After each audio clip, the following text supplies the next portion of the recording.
नमस्कार, देश प्रदेश में आपका स्वागत है। मैं हूं दिल्ली से सौरभ शुक्ला और मेरे साथ मुंबई से मेरी सहयोगी पूजा भारद्वाज भी जुड़ रही हैं। ऐसा लग रहा है कि दिल्ली की सीमाओं पर चल रहा किसान आंदोलन अब अपने आखिरी दौर में पहुंच गया है। आज केंद्र सरकार के तरफ से किसानों को एक प्रस्ताव भेजा गया जिसमें सरकार ने कहा है कि किसान मांग कर रहे हैं एमएसपी की गारंटी को लेकर, तो उस पर सरकार एक समिति बनाएगी जिसमें किसान नेता भी शामिल किए जाएंगे। इसके अलावा सरकार ने कहा है कि सरकार जो मुकदमे हुए हैं किसान आंदोलन में वो भी वापस लेने को तैयार है, लेकिन किसान पहले आंदोलन खत्म करें, जिसको लेकर किसानों ने अपना विरोध किया है। किसानों ने कहा है कि पहले सरकार मुकदमे वापस ले, फिर वो आंदोलन खत्म करेंगे। इसको लेकर के क्या कुछ कहा, आइए सुनते हैं किसान नेता बलबीर राजेवाला। जो केसेस रजिस्टर हुए हैं सारे देश में, खासतौर पे हरियाणा, पंजाब, यूपी, राजस्थान, मध्य प्रदेश, इन जो नजदीक के राज्य हैं, उन्होंने एक शर्त लगा दी कि पहले ये मोर्चा उठाओ, फिर हम आपके ये सारे केसेस वापस लेंगे। ये शर्त के साथ मोर्चा उठना नहीं चाहता। इसके लिए सरकार से फिर बातचीत करने के लिए 5 मेंबरी कमेटी को, जो एसकेएम की मीटिंग थी, उसने हदायत कर दी कि सरकार तब केस वापस लेगी अगर हम यहाँ से उठेंगे। ये शर्त हम मानने के लिए तैयार नहीं। इसके बारे में फिर सरकार से बात करेंगे। तो किसान संगठन अब क्या कह रहे हैं, क्या करेंगे वो? सरकार को उन्होंने अपनी आपत्तियां बताई हैं और कल वापस ये बैठक होगी, उस पर क्या फैसला ले सकते हैं, इस पर हमने बात की किसान नेता शिव कुमार कक्का से, जो सरकार से बातचीत कर रहे हैं लगातार।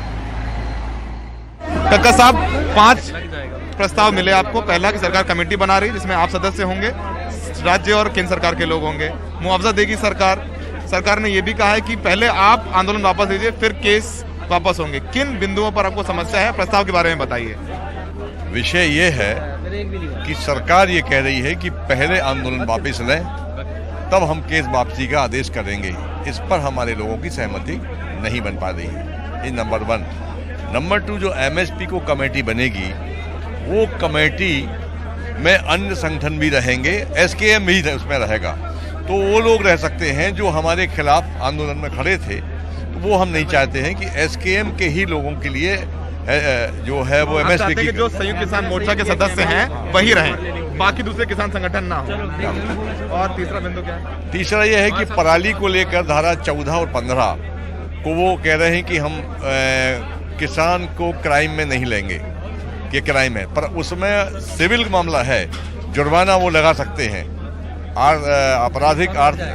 आपराधिक मुकदमा दर्ज नहीं होगा, परंतु जुर्माना हो सकता है। तो उसमें एक संशोधन हम ये चाहते हैं।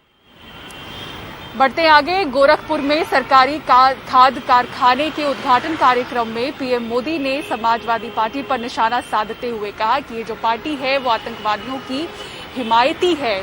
उन्होंने कहा कि लाल टोपी वाले उत्तर प्रदेश के लिए खतरे की घंटी हैं। ये आतंकवादियों पर मेहरबानी करने के लिए, उन्हें जेल से छुड़ाने के लिए, अवैध कब्जा करने के लिए और अपनी तिजोरी भरने के लिए सत्ता में आना चाहते हैं। इन्हें सिर्फ लाल बत्ती चाहिए। कमाल खान की रिपोर्ट देखिए। पीएम नरेंद्र मोदी ने गोरखपुर में खाद कारखाने के उद्घाटन समारोह में समाजवादी पार्टी पे तीखे हमले किए। उन्होंने समाजवादी पार्टी को आतंकवादियों का हिमायती भी बताया। पूरा यूपी भली भांति जानता है कि लाल टोपी वालों को लाल बत्ती से मतलब रहा है। उनको आपके दुख तकलीफ से कोई लेना देना नहीं है। ये लाल टोपी वालों को सत्ता चाहिए, घोटालों के लिए, अपनी तिजोरी भरने के लिए, अवैध कब्जों के लिए, माफियाओं को खुली छूट देने के लिए। लाल टोपी वालों को सरकार बनानी है, आतंकवादियों पर मेहरबानी दिखाने के लिए, आतंकियों को जेल से छुड़ाने के लिए। बीजेपी का पूर्वी यूपी में बहुत कुछ दांव पे है। पीएम मोदी, सीएम योगी और डेप्यूटी सीएम केशव मौर्य यहीं से जीते हैं। पूर्वांचल की 149 विधानसभा सीटों में बीजेपी का 104 पे कब्जा है। गोरखपुर के पीएम के इस कार्यक्रम को भी पूर्वांचल के लिए सियासी रैली के तौर पे ही देखा जा रहा है। यहाँ सपा पर उनके सियासी वार तीखे थे। उन्होंने उसे यूपी के लिए रेड अलर्ट बताया।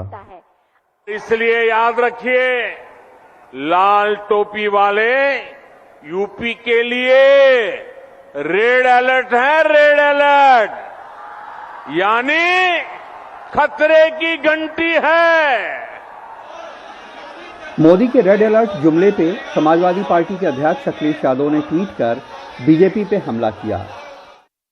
उन्होंने कहा कि भाजपा के लिए रेड अलर्ट है महंगाई का, बेरोजगारी बेकारी का, किसान मजदूर की बदहाली का, हाथरस लखीमपुर महिला युवा उत्पीड़न का, बर्बाद शिक्षा व्यापार और स्वास्थ्य का और लाल टोपी का, क्योंकि वो ही इस बार भाजपा को सत्ता से बाहर करेगी।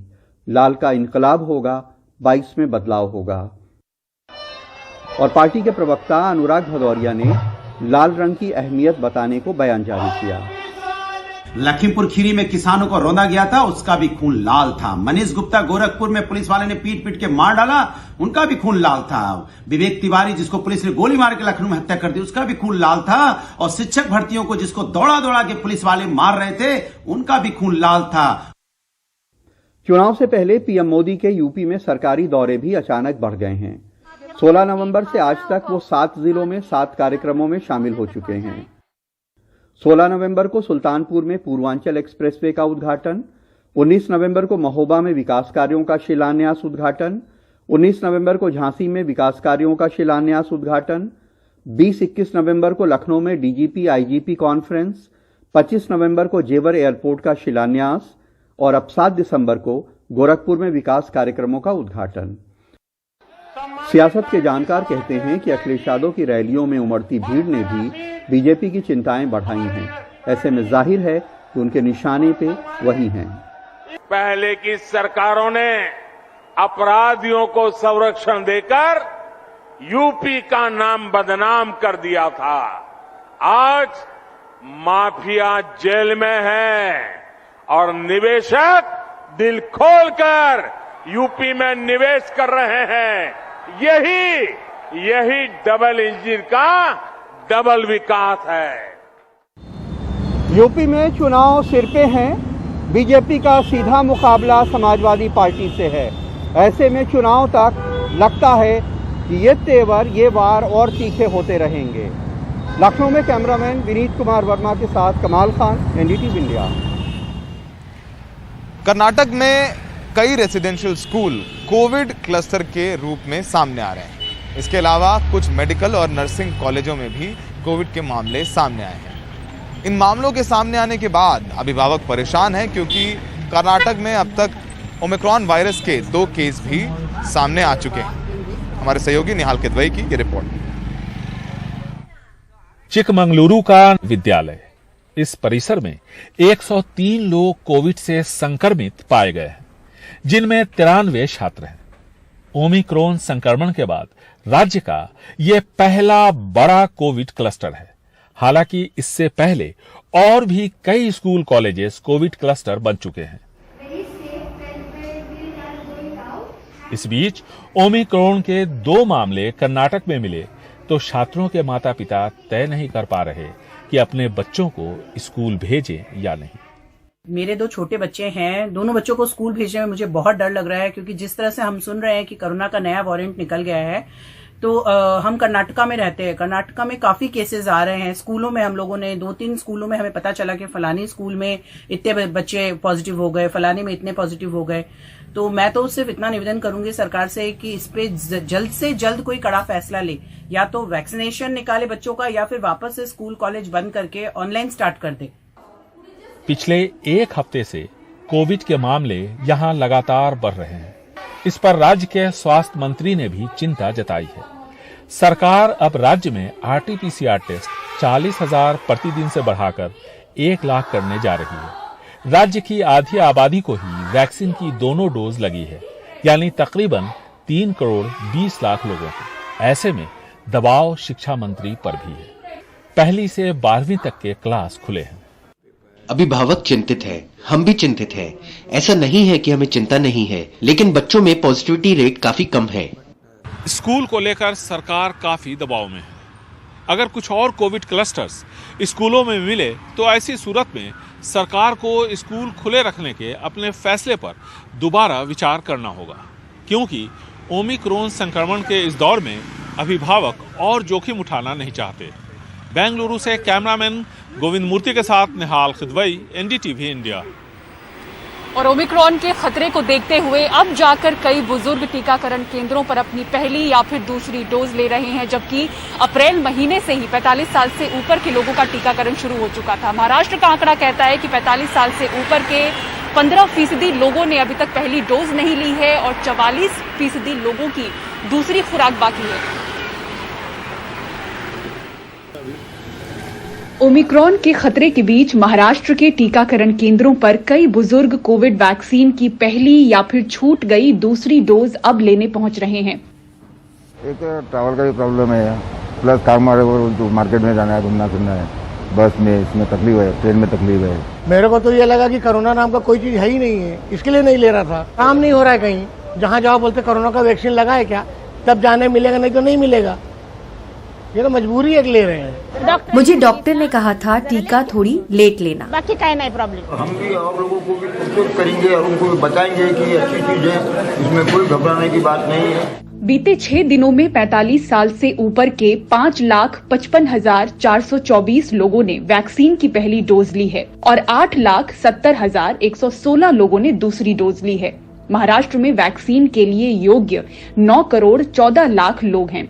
इनमें से 3 करोड़ 51 लाख लोग 45 साल से ऊपर उम्र के हैं। 45 साल से ऊपर उम्र के 52,72,880 लोगों ने अब तक टीका नहीं लगवाया है, यानी करीब 15%।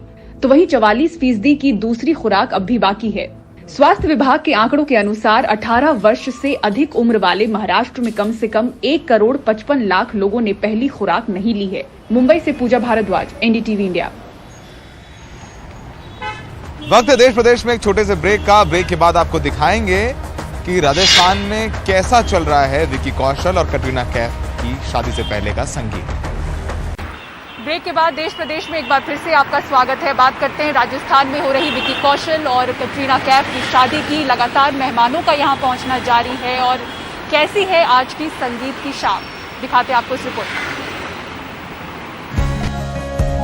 7 दिसंबर की शाम सवाई माधोपुर के चौथ का बरवाड़ा स्थित होटल 6 सेंसेस में सजी विकी और कटरीना की शादी के संगीत की महफिल, जहां बॉलीवुड के गानों के साथ और भी हिट गानों पर जश्न होने की खबर है।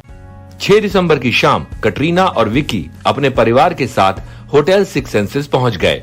इनके अलावा निर्देशक कबीर खान, उनकी पत्नी मिनी माथुर, अभिनेता अंगद बेदी और उनकी पत्नी और अभिनेत्री नेहा धूपिया, विकी कौशल के भाई और अभिनेता सनी कौशल और उनके खास दोस्त शर्वरी वाघ इस शादी में शामिल होने के लिए पहुंच चुके हैं। 4 दिन तक चलने वाले शादी के इस समारोह में इंतजामों का सिलसिला जारी है, जिसके चलते चौथ का बरवाड़ा की सड़कों पर मेहमानों को धूल से बचाने के लिए छिड़काव किया जा रहा है। दूसरी ओर सुरक्षा व्यवस्था को देखते हुए जिन गाड़ियों पर स्टिकर नहीं है, उन्हें होटल से बाहर ही लौटना पड़ रहा है। सवाई माधोपुर से सुदर्शन गुप्ता के साथ प्रशांत सिसोदिया की रिपोर्ट।